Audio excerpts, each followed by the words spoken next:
everybody. It's Shelly Hoffman, and I am here with Dick Clarke. You guys probably are used to this at this point. Wednesday seems to be our day. Every once in a while on a Thursday, but I was thrown off by your shirt, Mayor. I love it. If anybody can't see the bottom of it, it says, yep, there you go. Be a good person. And I'm such a good person that I took off my Cleveland Browns shirt, you Pittsburgh Steeler fan, and put this one on. Let me give just a real quick. Our son in Illinois, as a business person, has been dealing with the emotional stuff with the COVID, along with his business being hammered considerably and struggling to try to keep his head above water. And some friend of his reminded him, he was wearing this shirt one day, and Jimmy said, geez, I love that. And the guy said, well, just, it's what we all should remember, just above all, with all the stuff that's going on, just to be a good person. Jimmy said, I got to have one of those. So we saw him with a shirt, and my wife said, we'd like a shirt like that. So she has the same shirt on today. And I thought it never hurts to remind people. We have Thanksgiving and Christmas coming. There's a lot of people that, that are doing okay. And there's a lot of people that are struggling financially, emotionally. And if you can't get out and see your families and stuff, this is a time to be that good person. Send your neighbor, if you're having cake or something, send a slice of cake to the neighbor and say, we didn't forget you, or a piece of pie, or do you need something at the store? Just to let them know somebody's thinking about them. Kind of get us back to where we were March and April, when we were really looking out for everybody. The weather broke and everybody got outside and things changed. Well, guess what? The weather's gone the other way now. About 2 weeks, we're going to be dark at 5 o'clock at night. It's a tough time for people.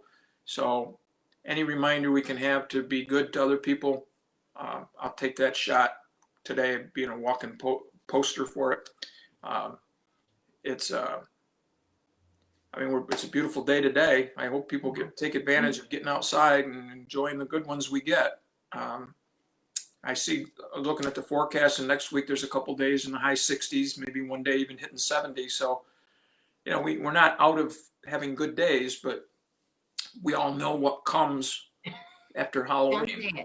Don't say it. We start looking for that, that little white stuff starts fluttering down, shuts our lives off, and it'll be tougher even than it has been.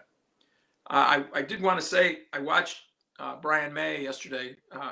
He's terrific. I think it's good for people to be able to hear somebody like him talk about what goes into decisions that are made at the county level. I think we're sort of isolated or insulated, whatever the right word would be, out here in Beeville and Fayetteville and Skinny Atlas, that type of thing, of what goes on at the county legislature. And Brian is really good at letting us know what some of the thought process is, what the position is financially. Still waiting to hear what they might think for next year. Our budget doesn't go into effect till March 1st. Our new budget, we haven't even started it yet. We've already asked our department heads to give us their budget and then give us an alternate budget that might be 10%, might be 20% less. Think of ways, big expenditures that we always have. Is there a way we can cut some of them down or avoid them altogether? I know the two towns are in the middle of their process, or probably wrapping it up, because theirs start January 1st. And it's such an unknown. We don't really know just how bad things will be in the beginning of next year. So we're getting ready. I'm sure the call is going to go out pretty soon from our treasurer saying, come in with your preliminary budgets and let's start, wheeling and dealing. And we're going to go in, with kind of a bare bones approach. If the state says you're not getting money for paving roads, then we may not pave any roads this coming year. If we're going to get the CHIPS money, the highway money, then we might do just what that will cover and not spend any of our money extra, because we don't know, how the coffers are going to look when we get through some of this stuff. We've been doing okay, just waiting for, like that other shoe just to drop. and say, you're not getting half of what you think you're getting, and now we got to cut $300,000-$400,000 from our budget. That's not easy to do. So we're asking our people who are working on our budgets to think of things if we got in that position that maybe we could cut without being too disastrous. I mean, obviously we don't want to lay off people if we don't have to. That's kind of like the last measure that you would go to. But there are some things that we spend money on that we might be able to back off a little bit, and we'll see how that goes. So I was impressed with Brian. He's really a hard worker. He's a bull when he gets into that kind of stuff. He really attacks it, and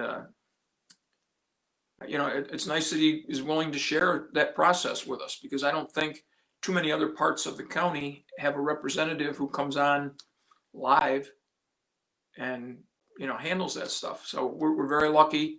Again, the PAC B, your forum, we other communities just don't have it, and we're so fortunate. So every week I pat you on the back, but I think it's well deserved. Well, thank you. I will say, when I was talking to him, I was impressed by two things, and that was the thinking outside the box, right? And being creative, and then doing this budget and coming up with, like, let's look at it worst case scenario. Because if you go worst case scenario, if that other shoe does drop, you've already prepared for it, Yep. or at least you're better prepared for it than if you're going in kind of hopeful, right? So I think, it's common sense after he says it, but to know, just because something makes sense to you to go worst case scenario doesn't mean that the government's doing that, or the county, or the village, the town, you know what I mean? So Yep. I told him after, when we were done being live, that I just appreciated all that information, because to me, it made it clearer than reading something or getting pieces or snippets of it, on social media or in the paper. So, and I know Brian well enough to know he's right in the middle of it. I mean, he doesn't sit on the side and let other people do the digging. I mean, when he has answers, it's because he's seen it face to face, and I appreciate that. One issue that I wanted to bring up early, so I don't forget it, is the issue of political signs. It's that time of year. My sister Cindy had mentioned it a couple weeks ago to me. Oh, you ought to talk about signs and give people a heads up. And I forgot. And she was going to remind me the day, the morning of. And so now here we are talking with Greg yesterday. Greg Humphreys, our code officer. Certain things to consider when you put up a political sign. Number one is it in the village or state right of way? Because it can't be. The rule of thumb is 10 feet off the road. okay. Generally makes you pretty safe from being out of the right of way or on the house side of the sidewalk. So if you have a 3-foot strip of grass between the sidewalk and the road, don't put your sign there. Put it on the other side of the sidewalk, because if you put it between the sidewalk and the road, you're in our right of way. Now, what Greg typically does, which is above and beyond, he'll get out and move the sign onto the other side of the sidewalk. Now, he's gotten heat from people who don't like that. There's been heat because people think it's the opponent. If it's a village election or a county election, it's like, well, they're going around harassing us and moving our signs. No, Greg is doing you a favor, because the other option is you come down to Village Hall to the code office and get your sign out of his office. And he doesn't like to have to do that. The other big question is, how big can your sign be? And it can be 16 square feet on each side. So, you have a sign, you can see it coming from one way, you can see it coming from the other. 16 square feet is 4 by 4 or 3 by 5 type sign. There are a couple of them up now that are too big. There's at least 3, I think, that are too big. And he has informed at least one of the homeowners that the signs, first of all, got to be moved, and they're too big. A few years ago, it was I think it was a Catco sign right across the street from you on the hill. And it was too big, so the guy cut the sign in half and split it apart by about 3 feet. So if we looked at it, you could see the whole sign, but it got around the rule by breaking the sign in half. pretty clever. So I was going to say I'm pretty impressed by that actually. yeah, pretty clever. So you have right away to be concerned with, you have size to be concerned with, and then we would ask you that when the election is over, the next day that the signs come down. I mean, we have tendency to leave the signs up because we kind of forget about them. But if we are going to put them up, let's be good and take them down. After, nobody wants to see them the 1st of December, signs still hanging in somebody's yard. Let's get them out of there. Okay. Trying to think. Village Hall, I asked Mo. Mo said, we're just chugging along. Everything's going good. You have to the end of the month to pay off your taxes with a late fee before they go to the county. You have till the end of November to pay late water bills or they go to the county. So if you would just as soon not have them be on your taxes, just get them, maybe there's been a reason you didn't get them taken care of. You still have time to get them paid off, late taxes and late water bills. And we would appreciate it. DPW, I know they were in Candlewick last night testing hydrants. They're making pretty good progress. I got a call today that the floor was down at the senior center, the replacement part of the floor, and if I want to come over and take a look at it and see what it looks like. I know I asked Trustee Dryden to go over and take a look at it because he had seen it before it was fixed, and so then we can tell the contractor that it's okay and we're all set, or we're not okay. Brush is now a weekly pickup, so you've seen the trucks out every Monday and Tuesday, unless there's a major issue on a Monday, and might push it back to Tuesday, Wednesday. The flower pots are all in, they've been picked up. Benches usually get left out past like window painting time because they figure people like to sit on the bench while the kids are painting. And you'll be seeing the boat out in the river bringing the docks across to put them in the Mercer Park parking lot, so the docks will be gone. So you really know what time of the year it is if you watch the DPW. Because, the flags come in, the flowers come in, the docks come in, the benches come in. All that nice stuff that we look forward to in the spring disappears. Chuck McAuliffe, our foreman, wanted people to know that things are going right along. We have not hired an engineer yet, but Chuck is keeping things running smoothly with the highway and the water department. Right now, 2 full-time employees have been working on getting the trucks ready for winter, including rebuilding salters. They go on the back of the plows to spread salt as they plow in the front, spread salt in the back, and let's get them fixed now rather than wait till the snow is on the ground. So Chuck is 2 steps ahead of all of that. I did talk to Ruth Troy. They had a concert last Thursday. Yep. And it was cold, but they had a very nice turnout to sit outside and pretty much in winter coats, listening to George Leah. And Ruth Troy's summary was, it was great. A week I from, just want to add week from that today. can you hear me? I saw a Facebook post. I saw a Facebook post of 3 women who do a lot of things together, and they grab their chairs and their coats and their, and maybe like a little cup of coffee or something. And they took a picture socially distanced and said, no matter what, when the 3 of us together, we have fun. And I thought that was great that Canton Woods had that opportunity for them to get together and enjoy something like that, just to that capacity. So that's my little, it was nice to see on social media that people were enjoying it. Yeah. And the hope is that I got a nice email from a lady the other day who I assume is a regular at Canton Woods, thanking us for supporting the seniors, and that the senior center has been doing a great job of trying to keep people busy outside, and that she just thanks the people who support the center financially and that type of stuff. And that was nice to hear.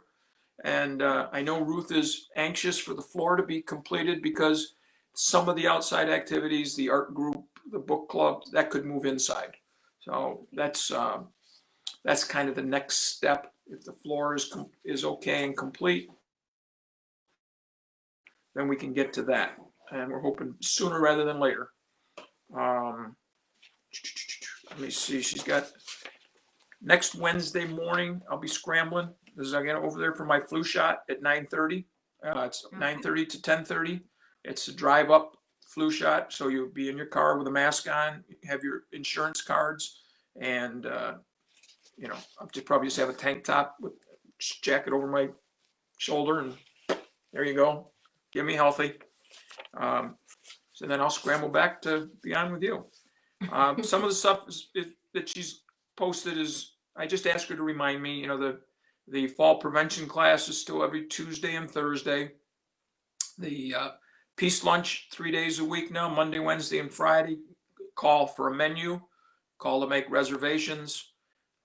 Food Sense is going great. They're having big turnouts for that. The pickup is next Wednesday from 11 to 12:30. If you don't have information on Food Sense, get a hold of people at the center. And again, that's not just for seniors. That's for anybody. The art group meets next Tuesday at 11. The book club meets next Tuesday at 2. Outsiders, seniors are welcome to come. Again, wear masks, that type of stuff. On the 30th, excuse me, Friday the 30th is a drive-through Halloween treat for the seniors. So if you don't have to wear a costume, but it'd be kind of cool. Yeah. But go over and then they'll put the treat in, your passenger side window type of thing. And your name gets entered for a prize if you show up. Nancy Sullivan's still taking appointments to help people with HEAP and other concerns. And my wife is sitting next to me, so I'm going to have her speak for a second about the calendar thing that benefits Canton Woods. And also there's a Canton Woods live holiday wreath sale, and call the center for more information on that. Linda, you want to slide in here and just give people a heads up what's going on with the calendar? Hi there. How are you? I'm good. How are you? Good, thank you. Good. It's nice to look at a different face this morning. No offense, Mayor. Well, we're busy. We ordered 200 calendars. Wow. They should be here the end of the month. We do have a Facebook page called Baldwinsville Calendar Sales. And if people want to go there, like the page, they'll get all the information as it comes in, and they can pre-order there, and say how many that they'd like to pre-order so that we know we're going to have enough. Or email me at Amma Clarke, AMMACLARKE @AOL.com, and put in the subject line 2021 calendar pre-order. That way, with my literally hundreds of emails, I'll be able to search, and make sure I have all those. We could use a couple more helpers for delivering when they do come in. I try to get payment through PayPal or, however, so that they don't have to handle money, but sometimes it might be, that they'll pick up the money too. But yeah, it's exciting. I had the calendar all designed, set up, and just waiting for a big special, and afraid it wasn't going to happen. And all of a sudden one day I just checked for the heck of it, and there it was. So I went, bam, I was ready to go. Do you mind me asking who you went through to get the calendar made? Snapfish. Oh, okay. Yeah. That's a nice one too. Yeah. Yeah. Well, I was talking to the mayor before we went live that everything happens if we're patient and we wait. And we have good expectations. Usually, hopefully it comes through. So That's right. I figured something would come up. So how many calendars did you sell last year? Last year it was about 220, I think. But the last 20 was a little hard going. Yeah. So I thought we'll just do the 200 this time, see how that goes. Because last year it was 5 different orders. Wow. Ordered 75 the first time because I had no idea how it would go, and they were gone before I got them. You know, I had ordered them and told people they would be here in like a week, and they were gone before I got them. So I ordered the next 75 before I got the first ones. They went fast. And then we went to 50, then 25. No, I remember that when with all the excitement of them, and now that you said that, I guess at the end I said I do remember you saying we only have so many, left and whatnot. But in the beginning, there was just so much hubbub and Positively Baldwinsville. That Facebook group was, posting it and getting orders and stuff like that. And the pictures were beautiful inside of them. So I'm kind of excited for this one too. Oh, all the pictures are donated by people from Baldwinsville taking pictures in Baldwinsville, and I'm telling you, the only thing I feel bad about is not every picture could make it. I did a lot of pages with 3 pictures, 4 pictures, and one page even has 6, but it's set up kind of cool. Yeah. But I feel so bad for the ones that didn't make it, because I know people get excited about their picture being in it. But it's a good fundraiser, and especially now when it's so hard for Canton Woods to do fundraisers, for their activities and, whatever. So it's just a little way to support our seniors and the senior center that does so much good for the people. Well, so I have some connections in Texas and, different people, and I've been talking about our village now for 2 years. So I'll probably shoot you an email to pre-order a couple, because people are saying, "Oh, take pictures of your village, send them to me." Yeah.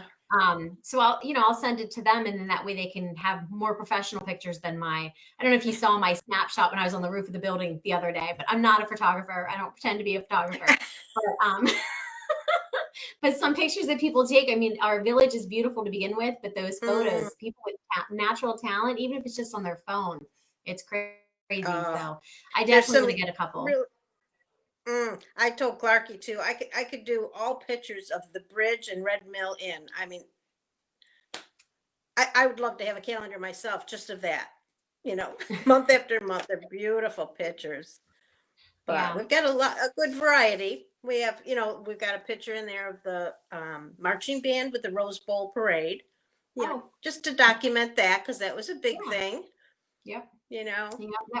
If I read it correctly on Facebook, that would have been the last time they all played together. Do you know if that's accurate? I don't know. I think so. Yeah. Yeah. I think it is. I think they took like a month off just to recover, and all of a sudden it was February was the start of them talking about the virus, and so they went a little slow, and I don't think they ever got together. Now I hear them at night a little bit, so they must be playing. Yeah, they're right in your backyard. Yeah. And actually, when they play, they're in everybody's backyard. I mean, on the side of the river. They are. I have an ongoing joke with Chief Leffenchuk about being serenaded by the drummers and stuff, which he likes listening to them because that connects him back to when his kids went to Baker High School. But I told him I'll be sure once they've had some practice to send him a recording so he doesn't feel too much left out, that he can't hear the music that we get to hear. And I always think, people would say, that's just as noisy as the music on the island. And I said, I like both of them. But I love hearing the band because, it's not tires squealing from kids hot rodding. Yeah. We're not hearing gunfire like some neighborhoods here.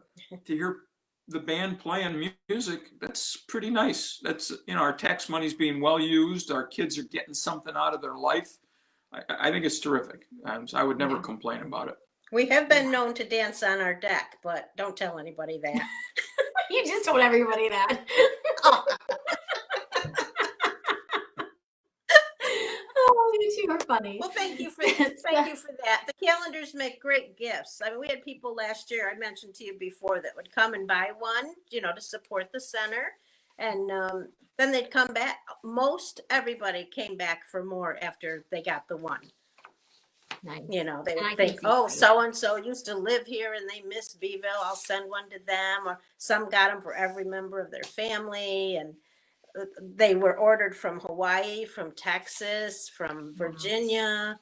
I can't even, Florida, all over the country. Hawaii. Hawaii. You say? Yeah. So thank you. Okay, I got just a couple more things. Sure. Nice talking with you. You too. All right, we'll wrap her up here with a couple. Wrap me up. Megan O'Donnell had written up a little Halloween format about how people should maybe celebrate it, and she put it on to the chief and asked him to edit it and so on. And he has released it. It is on our website, is also on our Facebook page. Okay. It's not rocket science, and the chief would say that. It's simple. Homeowners should do everything they can to make themselves and the people that come to their house safe. Wear a mask, wear gloves. Don't let kids dig into the bowl and grab stuff. If you can come up with a way to give it to them from a distance, I think I have come up with a way. I'm going to try something. Not only will it be safer, but it would be kind of cute. I think kids will get a kick out of it. Parents, please come up. If your kids are going to wear a costume, think of a costume that maybe incorporates a face mask. Everybody should wear one when they come to people's doors. Stay in small groups. Don't trick or treat with 6 families and 17 kids all in one group. Be a good role model and wear your mask out on the street in case you come close to somebody. If a house looks like it's crowded, go to another house and come back. And if your child has any kind of symptoms, keep them home. That would be a great way to celebrate Halloween, by getting everybody in the village sick. So I hope that people would give that a lot of thought. It seems like, well, the kids need to have some fun. Yes, they do. I mean, but there's certainly ways to do it that are safer than others. So go on our website, go on our Facebook page, and you can see that offering from the police chief. I took note that the volunteer center is officially moved. I'm out to the Lysander area. I don't know if everybody's familiar with the town of Lysander building, but it's when you walk in the main lobby, it's kind of over to the left and then out and back. It's where Parks and Rec used to be back in there, and I know the dog warden used to be back in that area, and it's a very big room, and I guess it's divided up into a couple rooms, probably, right? So it is, and I have to laugh because your sister just chimed in with, Mayor, I like your Halloween costume. that was Hey. Cindy. Yeah, that was Cindy. Actually, Ann Smiley, who used to work for Parks and Rec, Mandy, who works for the Volunteer Center now, posted a picture of her desk. And Ann said that was her old office. So if you know where Ann's office was with Parks and Rec, that's where the Volunteer Center is now. So I never knew that. I think Tony was telling me the last time that we talked that he used to be back in that part of the building. Yeah, that's a nice big room. I remember meeting there a couple times with town of Lysander people over water issues when we were trying to expand the water districts and so on. Let me see here. I have one other thing I wanted to make sure. I think it's on another sheet of paper. Oh, come on now. Don't play games with me. Where did I put it? Oh, wait. So Cindy did add, she goes, I guess she's going to see it today. And she's very excited. Is that your, I wonder if she's talking about your way to hand out candy to the kids. Oh, maybe she doesn't know, but. Oh, she doesn't know. Oh, political signs. Never mind. Oh, yeah, she was happy about that, I'm sure. Well, what I was going to do was give out all the phone numbers like we used to in the very beginning, just in case anybody with the weather turning is kind of stuck indoors more. If you want, Mayor, you can text them to me, and I'll put them at the top of the post. So Okay. when the video's playing, the numbers will be there for people to have. We can do That's it what that I'll way. do. And Okay. we're still meeting via Zoom. We're not interested at this point in being trendsetters. We had the mayor's meeting a week ago where we had one of the mayors turned out had COVID. I got a lot of emails the next day wanting to know if I would happen to be at that meeting, and I was glad to say that I wasn't. So everything's getting done because of Facebook, because of PAC B. We're out in the public. Everybody can watch our meetings. The same thing for Lysander and Van Buren. We're very lucky to have the resources that we have to get the meetings out to people. They are meeting in person. That is their choice. I've had a couple of our people who have said, if it ain't broke, don't fix it. I mean, let's keep doing what we're doing. That we may have to go public before long. I don't know. The governor may drop it. I can't believe with infections starting to spike a little bit around the country that we're going to start easing up on stuff like that. I think if anything, he's going to kind of tighten things up. And one of the few things I won't argue with him about. So things are going pretty good. If anybody has any questions, I'll give you the Village Hall number now, 635-3521. Call there, they'll get a message to me. I will call you. I'll get all the numbers to you. I remind people that 911 is no longer just an emergency number, that people can call that for Anything. Police issues, serious issues that don't demand sirens coming to, racing down your street. You just need to talk to a police officer, or maybe they can even call you and answer a question that you have. And 211 is basically is a mental health number, and probably we all need that. Some days, right? Yeah, I mean, there are days it truly is. It's true that there's days when I just kind of feel so sluggish, and it's like I really don't feel like doing anything, and I think it's the toll of every time you think to do something, do I need to do more safety wise? I mean, if I'm walking down the street, I don't take a mask with me because I cut into people's lawns to get around people if they're standing in the road. But I think about it, whether I should take one just in case. That constant thinking about those kind of things, washing my hands, I get washing. Oh, geez, I forgot to count.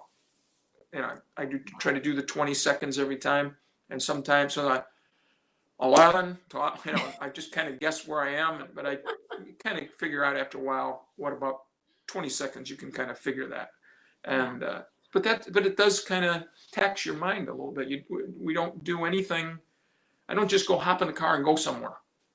Everything takes an extra 2 steps of thought, and you're watching football, and I watched a little bit of the Bills game last night. I know people around here are excited. I'm not a Bills fan. I'm a Browns fan. I know. Shirt over there. But the Bills were undefeated, but the game got postponed and then played like on a Tuesday, and the Bills looked flat as a pancake.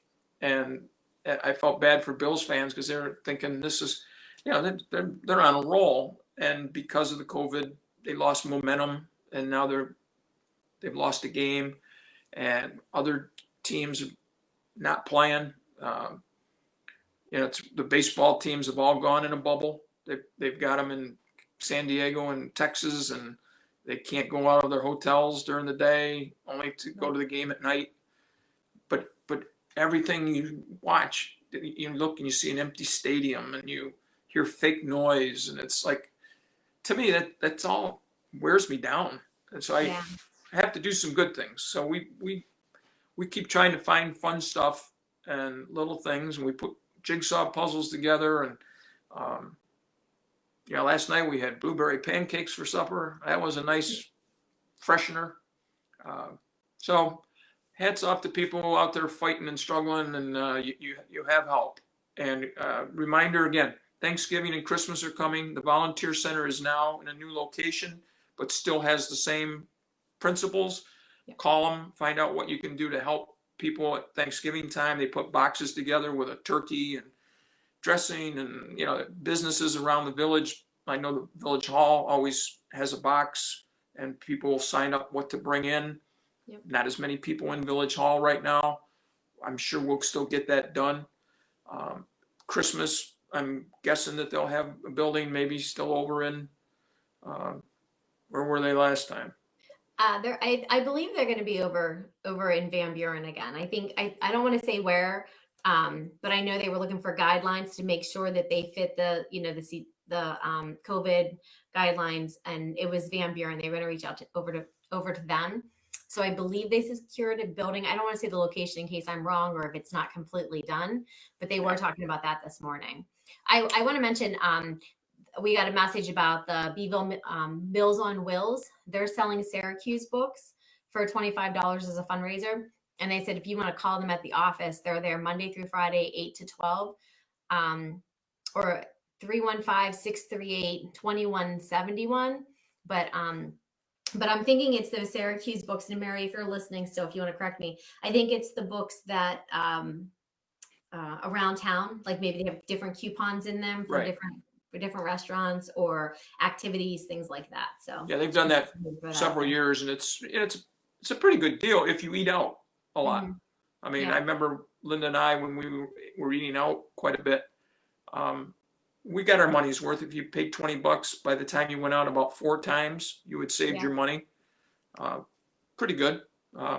So if you're one that eats out a lot, and particularly, the Pizza Huts and the Applebee's and those kind of places are, their coupons are all through those places, through those books. So it's a good deal, helping a good cause.